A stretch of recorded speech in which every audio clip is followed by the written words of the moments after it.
I keep seeing comments saying, oh, I've never heard Americans call Singapore a village. Professor Nam must be making this up. Really? I've heard it more than once.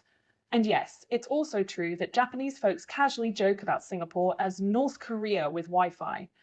But let's be honest, do you think anyone would ever dare say village or Wi-Fi North Korea straight to a Singaporean's face? Of course not. They're too busy cramming GRE vocabulary into their heads, leaving no brain space for common sense. Now let's slow down a little, because if I start sprinting at full speed in the first 10 seconds, half of you will click away faster than Singaporeans running to queue for free bubble tea. So here's the deal. Today we're going to tear apart one of the biggest illusions in Singapore, the language game. Not politics, not housing, not even the obsession with malls. No, this is about Singlish versus English, and why the entire world misunderstands it. See, when foreigners arrive in Singapore, they expect crisp Queen's English or smooth American corporate talk. Instead, they hear, "Can la, don't worry, like that can one," and their brains short-circuit. Americans think it sounds like broken English. Brits think it sounds like an underground dialect. And Singaporeans, they think it sounds completely normal. That's the illusion, because to Singaporeans, switching between Singlish and textbook English is as natural as switching between Grab and MRT. But here's the catch. Outside of Singapore, people rarely hear this switch. All they see is the polished debate champion speaking flawless English at Davos, or the auntie scolding her son in Singlish at the hawker centre. Both are true, but neither is the full story. And that's why people keep falling into the trap of underestimating Singaporeans. In fact, let me put it bluntly. Singaporeans are linguistic magicians. They can be Shakespeare in the boardroom and Jackie Chan blooper reel in the kopitiam. And if you don't understand that duality, you'll keep making the mistake of calling Singapore a village, or even worse, believing Singaporeans can't speak proper English. Spoiler alert, they can, and they'll destroy you in any international spelling bee before you can even spell colonial hangover. So buckle up, because in the next chapters we're going to break down why Singlish is not just English with a funny accent, but a cultural weapon. And why the biggest illusion isn't whether Singaporeans can speak English, it's whether the rest of the world can keep up.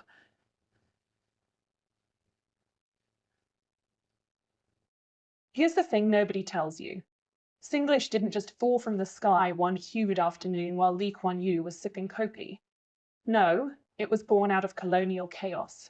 Imagine this tiny port where Chinese coolies, Indian traders, Malay fishermen, and British officials are all yelling at each other, trying to sell coconuts, gamble on opium, or collect taxes. The result? A Frankenstein's monster of a language stitched together with English grammar, Malay expressions, Hokkien curses, and a generous sprinkling of la and law.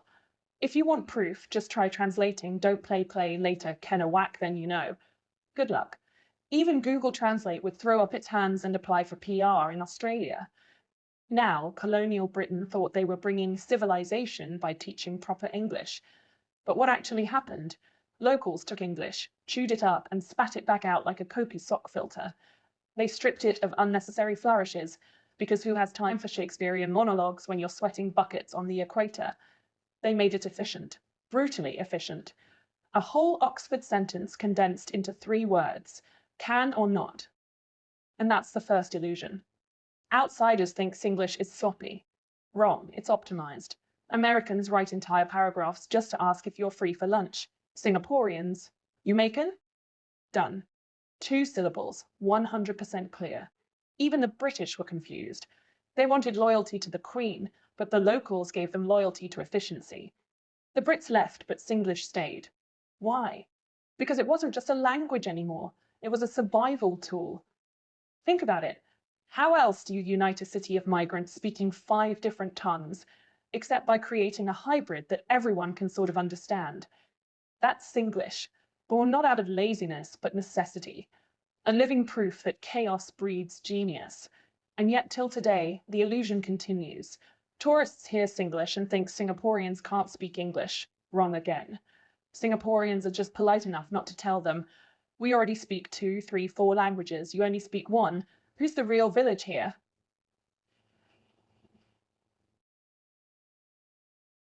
Here's the funniest part of the Singlish story. The Singapore government actually tried to exterminate it. Yes, like cockroaches. In the year 2000, they launched something called the Speak Good English movement. The name alone tells you everything. It wasn't improved communication skills or master global English. No, it was a straight up war declaration. Singlish was treated like a disease, and the cure was Queen's English with a side of corporate PowerPoint. Why?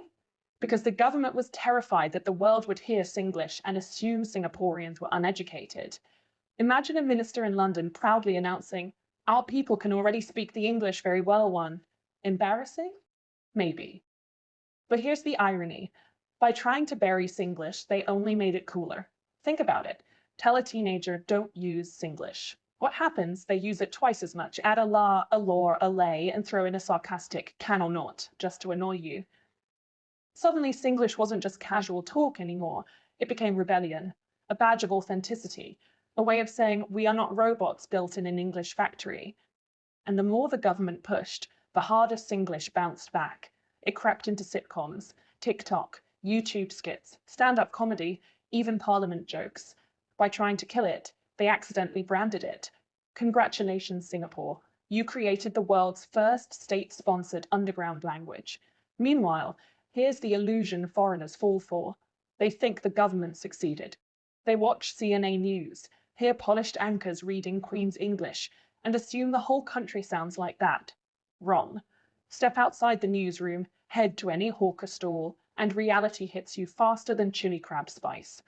The English disappears, Singlish takes over, and suddenly you need subtitles even if you're from London. The truth is, the government didn't kill Singlish, they gave it superpowers. They made it the underdog hero that refuses to die. And every time someone tries to speak good English, a Singaporean somewhere whispers, "Ah yeah, don't bluff la."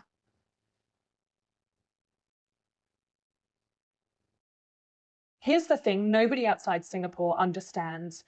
Singlish isn't just about words, it's about belonging. It's the password to the club, the handshake you don't need hands for. The moment you say can la, every Singaporean in the room knows you're one of them. And if you say it wrong, congratulations. You've just exposed yourself as an outsider faster than an American asking where the nearest Taco Bell is. This is where the illusion gets juicy. Foreigners think Singlish is simply bad English. Wrong. It's actually encrypted English. Outsiders hear noise, insiders hear nuance. Let me give you an example. If someone says can, that's just a yes. But if they say can la, that means yes, but stop bothering me. Add a can me, and now you've entered doubt mode. Are you sure or are you just smoking me? 3 tiny variations, 3 different meanings. Shakespeare could never. That's why Singlish is more than a dialect. It's social glue. It unites Chinese, Malay, Indian, Eurasian, all in one messy, beautiful package. You don't need to be the same race. You don't even need to speak the same mother tongue. As long as you know how to sprinkle your sentence with the right la, law, or le, you're in the family. But here's the kicker. It also keeps outsiders out. Tourists hear Singlish and think they've landed in a language exam gone wrong. Expats live in Singapore for years, learn fancy wine-tasting words, but still don't get why the kopitiam uncle laughs at them. And Singaporeans love it. Why? Because Singlish isn't just communication, it's defense. It's how you instantly know you're local or you're blur like Sotong. So next time someone calls Singlish broken English, remember this. It's not broken, it's encoded. And unless you grew up here, you'll never fully crack the code, which is exactly how Singaporeans like it.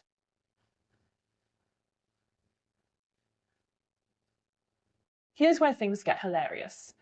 Singlish, once dismissed as broken English, is now a cultural export. Not in the same way K-pop or anime took over the world, but in its own cheeky underground way. You can't scroll TikTok in Singapore without stumbling on some kid parodying their parents. Ah yeah, later than do la, don't be so kanchiong. Cue millions of likes. Think about it. Half the comedy in Singapore doesn't even need a punchline. Just speak Singlish and the audience already laughs. It's not about what you say, but how you say it.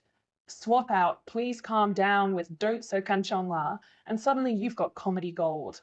Every auntie, every army boy, every grab driver hears that and nods in pain and laughter at the same time. And it's not just TikTok kids. Entire YouTube channels thrive by exaggerating Singlish.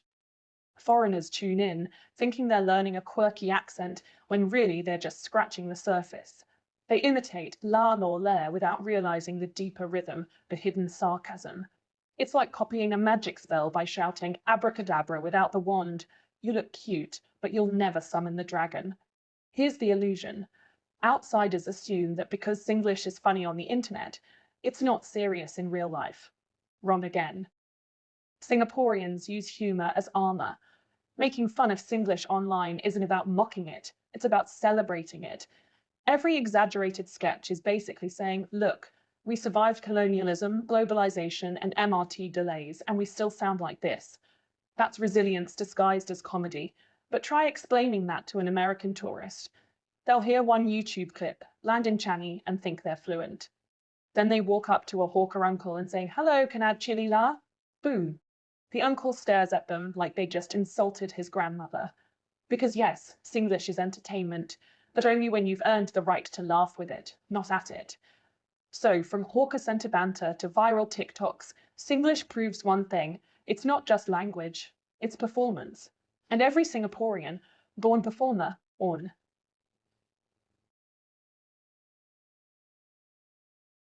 Here's the plot twist.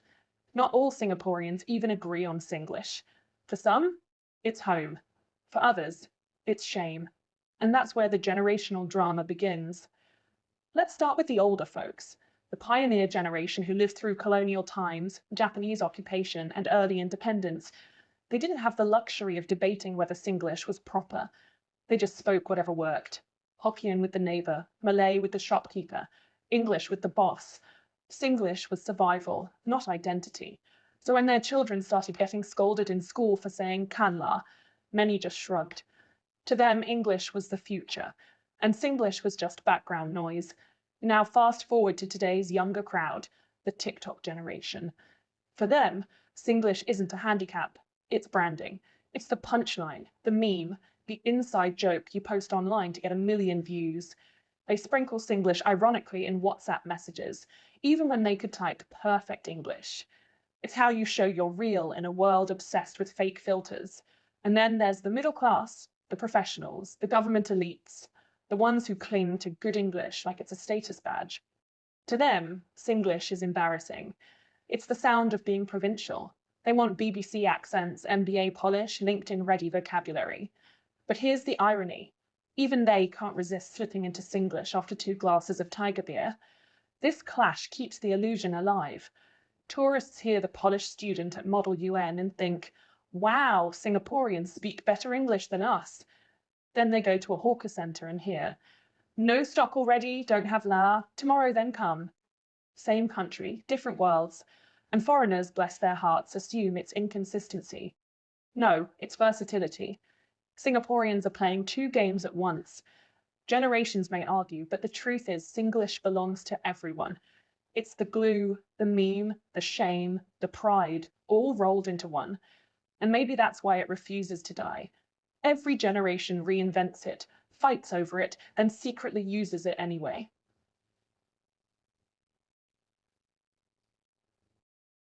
By now, you've probably realised Singlish isn't about grammar, isn't about rules, isn't even about efficiency anymore. It's about identity. It's the sound of being Singaporean. You can take away the chewing gum, you can ban firecrackers, you can even fine people for jaywalking. But you'll never erase Singlish. Because the moment you do, Singapore stops sounding like Singapore. This is the greatest illusion. Outsiders keep trying to understand Singlish as if it's a puzzle to be solved. They think if they memorize a few laws and laws, they've cracked the code. Wrong. Singlish isn't vocabulary, it's instinct. It's knowing when to drop a la to soften an insult. It's understanding that can doesn't just mean yes, it means don't push it.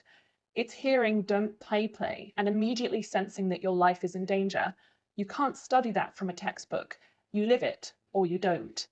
Foreigners think they're being respectful by copying Singlish. But here's the catch. Singlish doesn't need outsiders to validate it. It doesn't need a UN resolution or Oxford Dictionary entry. It already lives in every MRT carriage, every copy shop, every army barrack. It's the soundtrack of everyday life. And the moment someone calls it broken English, every Singaporean knows, outsider spotted, blur like sotong. The government may still push speak good English. Academics may argue about whether Singlish should be preserved. TikTokers may parody it for views, but none of that matters, because Singlish survives not on policy, not on paper, but on the lips of the people. It's not fragile, it's bulletproof. So let's stop pretending the illusion is whether Singaporeans can speak English. They can, and better than most. The real illusion is outsiders believing they have the right to define what good English is in Singapore. Newsflash, Singaporeans already decided, and the answer is, can one laugh?